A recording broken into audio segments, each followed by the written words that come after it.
Welcome back everyone. Hi, if you're new, I'm Tori, and today we are going to get into a really exciting reading update. I've been loving some of the sequels that I've been reading. There are a couple of books in here that I read a while ago now at this point, but I still wanted to sit down and share them with you because they have been so good. And then a little bit more recently though, I did finish a book that's actually coming out in 2025, and it's one of my most anticipated releases that's coming out in the new year. So I have a lot of thoughts about this one, and I'm happy to say that they're mostly positive, but I do have some things that I didn't enjoy. And finally, we're going to get into a trilogy that I finished and didn't love it the way that I thought I was going to. So yeah, a lot to talk about. I hope you guys have been reading some good things recently. Let me know down in the comments how your reading has been going lately. I hope you enjoyed this video. Let's get into it.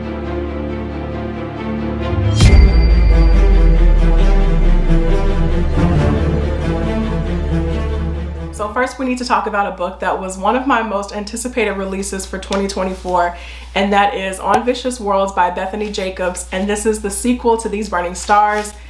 And you guys, actually all the sequels I'm going to talk about in this video were, at least I think they were, yes, all the sequels that I'm going to talk about in this video were amazing, but this one has a special place in my heart now because I was highly anticipating this book, and I am so happy to say that it just lives up to everything that I was hoping it would be. This is an incredible sequel. It is a perfect bridge between book one and what's going to be book three. Actually, the name of book three was mentioned at the end of this one, not like in the narrative or anything, but as like a sneak peek. It's going to be called This Brutal Moon, and there's like a little chapter that's included at the end of this book for book three. So this was just amazing. This was amazing. It was amazing though in a different way than the first one was. If you've read These Burning Stars, that book is wild.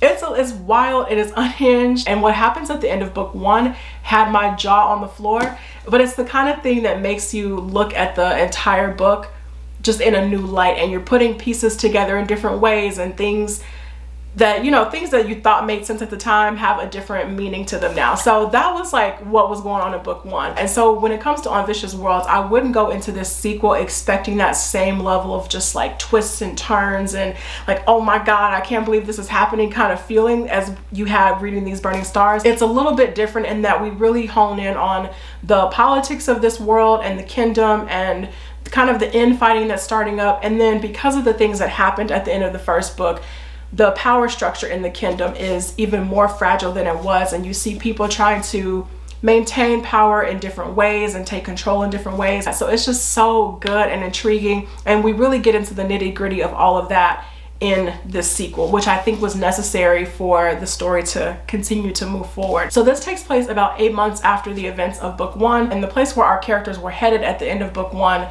they're there now, and so we're also seeing issues arise in the place that they're in this book. So we got a lot of different things going on. We've got some tensions and issues arising in the new location that our characters find themselves in, and we also get some really intriguing political dynamics and power structures that are starting to crumble on the other hand. So this was just amazing.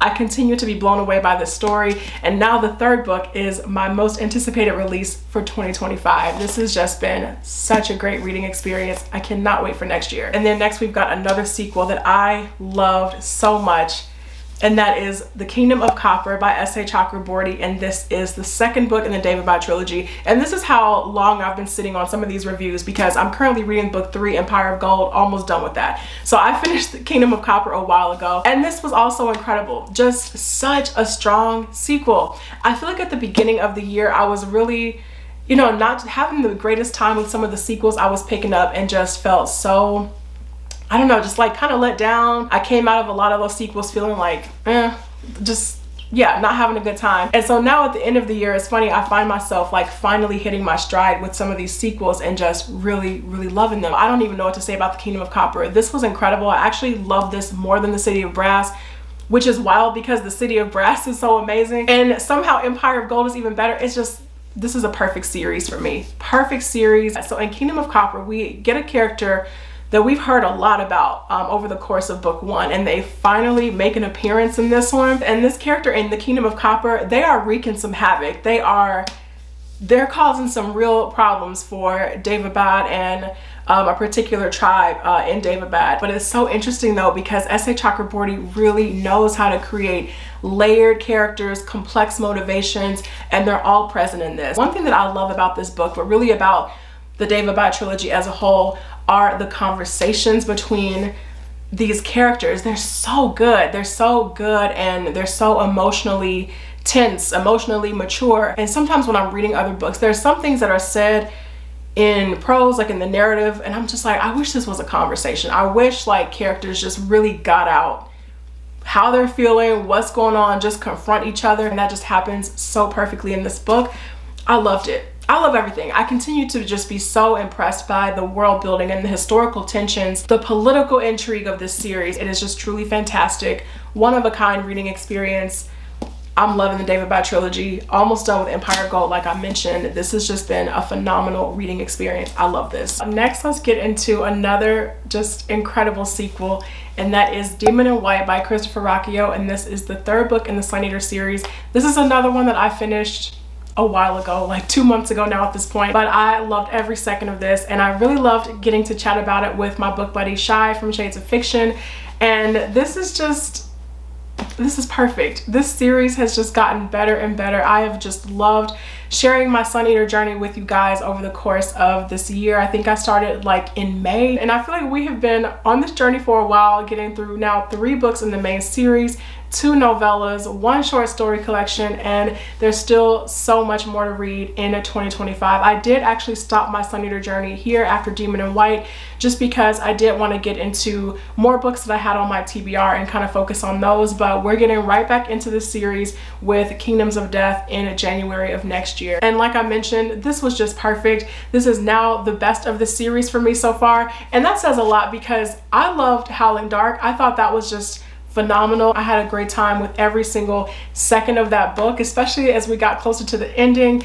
And you just see Hadrian's character in Howling Dark start to really change in some fascinating ways. And I loved it. I love the, the seeds of the character growth for Hadrian that we got in the second book. But Demon in White, this one just blows the other 2 out of the water. It's definitely the chunkiest of the series thus far, and we just get so much going on in this book. This series loves its time skips, and this is the biggest one that I've experienced so far in the series. It was actually pretty jarring to open this up and see how much time has passed, but it makes sense because we are trying to get closer and closer to where future Hadrian is. So we've got some major time skips going on in this, but also we have a really excellent blend of so many different things. There's political intrigue in this, really, really strong court politics, and you get to see Hadrian have to, step into that role. And not only that, but he's kind of also pulling on some things that he learned when he was a young man in his father's court, when he was living on Delos. So we get to see a lot of that, and you really see him have to navigate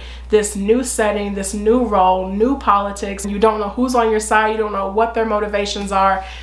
And it's just so good. Character relationships get so much stronger in this book. We get horror elements thrown in as the threat from the Cielsen gets even bigger. And when it comes to how the Cielsen threat has grown in Demon in White, there is a short story in the first collection, Tales of the Sun Eater Volume 1, that gives a lot of background to this new Cielsen threat that we're seeing in Demon in White. It becomes a more intense space opera. We're traveling to distant planets in this one, and one in particular, we finally get to see a setting that is just so important to Hadrian's destiny, his future, and it's just so good all the way around. The lore of this world gets even deeper. We get so much more history in this book than we did in the previous 2. This is just fantastic. It really is.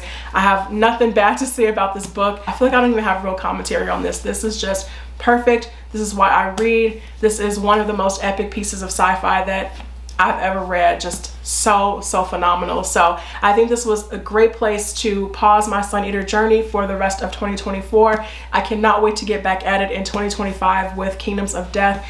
And we're going to carry on from there and get more into the Tales of the Sun Eater collections, and it's just going to be a good time. So the journey continues in 2025, and then this series is also coming to its end in 2025 with the 7th book releasing, and that's Shadows Upon Time. So highly anticipated in that book. I cannot wait. But Demon in White is just masterclass sci-fi, just so perfect all the way around. Now let's get into a book that I recently finished that is coming out in 2025. I'm really grateful that I got a chance to read this early. Big thank you to NetGalley and Tor for this early copy.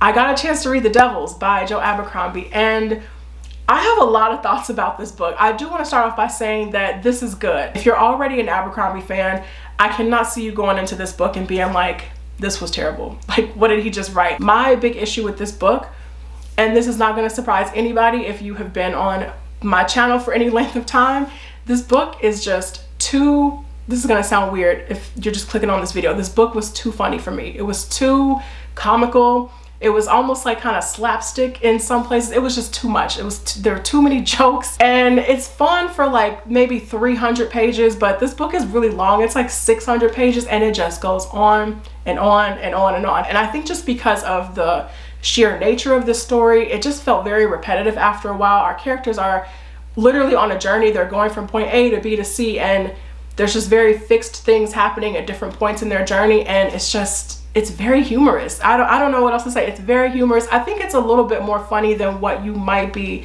thinking that it is. It's not dark. There's definitely so many great like high action moments in this that are really brutal, honestly. They get kind of gory in some places, but even with the high action and high intensity in those situations, this book is not dark. It's just really like epic, high adventure humor, if that makes sense. So that's honestly just the thing that I really could not get on with after a certain point in the book, especially with it being almost 600 pages. But otherwise, I had a good time with this. This is a pretty large cast of characters. We have about like 8-9 characters in this, and they all get their chance to shine over the course of this book. I'm not going to spoil like who each of the characters are, because I think that's part of, you know, the excitement of going into this and like learning about them. But one of our main characters, and he's mentioned in the description of this book, is Brother Diaz, and he's this holy man. He goes to the holy city to get his assignment, and it turns out the assignment that's given to him is having to escort this young woman, who's our other main character, to a particular destination for a particular reason. And Brother Diaz has to do this with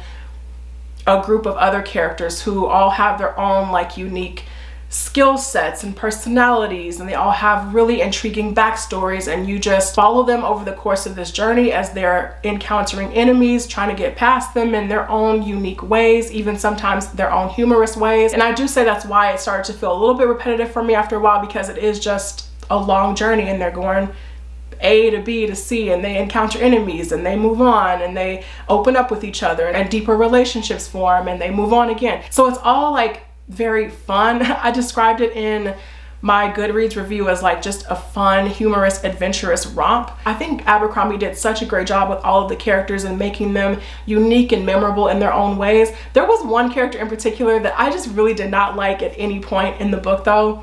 And it's not that they were like an unlikable character or anything. It's just every time they spoke, I was just like, oh my God, get this character off the page. So I wasn't a big fan of one particular character, but otherwise I enjoyed all of them. I really enjoyed Father Diaz's journey. Our main character, who he and the Devils are having to escort to a particular place, I really loved her. So it's a big, fun, eclectic cast. We get some good character moments, but I do think some of them were overshadowed by like comedic elements throughout the book. I will anticipate most people will enjoy this. I just wish the humor and the comedy was just a little bit lower than it is. It's a good time, a fun time, just not a favorite time. But The Devils comes out in May of 2025. And then last but not least, I'm gonna keep this one pretty short actually, but I wrapped up the Mistborn Era 1 trilogy by Brandon Sanderson with The Hero of Ages. And this book, this trilogy as a whole, honestly put me into a little bit of a Sanderson slump. I was expecting to go into The Way of Kings and get into Stormlight Archive after I wrapped up Mistborn Era 1, but I had such a just really kind of lackluster time with The Hero of Ages, and I was like, you know, I don't want to read any more Sanderson in 2024. So once again, The Way of Kings has gotten pushed back, pushed down the TBR. I mean, this was fine. This did not, yes, the ending, everyone always talks about the ending for the Mistborn trilogy and like it's so incredible and oh my God. And yes, the ending is great, but I just do not find, and this is something I started to notice in The Well of Ascension, Sanderson loves his big endings, his explosive endings, and all the reveals coming together and everything is so incredible at the ending. But for me, I feel like the journey with some of his books are not interesting enough for me to care about the ending. So I was kind of just making my way through the Hero of Ages, and I was having a good time in some parts, especially in the beginning, and there's some interesting parts in the middle, and then of course the ending is just explosive and everything is coming together. But on the whole, honestly, I was really bored for most of this book. I'm the kind of reader where I can, of course, appreciate a great ending. You always want the ending to stick the landing. Who doesn't want that? But I also want my journey and my reading experience to get there to be interesting. And I didn't get that from this. For me, The Final Empire Book 1 is still the best book in this trilogy. It's the strongest in this trilogy for me. And like I mentioned before, I think a lot of that just has to do with how new and fresh and like fun and just the novelty of getting into this trilogy for the first time was. The Final Empire is great, like the world building alone and just kind of getting lost in that and understanding the magic, that's all fantastic. But the more I went along, just the less interested I was along the way, and that just kind of really came to a head for me in the Hero of Ages. So yeah, I finished the Mistborn trilogy. It was good, but not the, oh my god, I just found a new favorite thing that I love kind of feeling. So yeah, that's it. So that is it for me, you guys. Thank you all so much for watching this video. I really appreciate it. Let me know down in the comments how your reading has been going, what you've been loving and even not loving. I want to hear about all of it. And let me know if you've read any of these, but keep it spoiler free in the comments for everybody else. So yeah, thank you guys again, and I will see you in the next video. But until then, take care.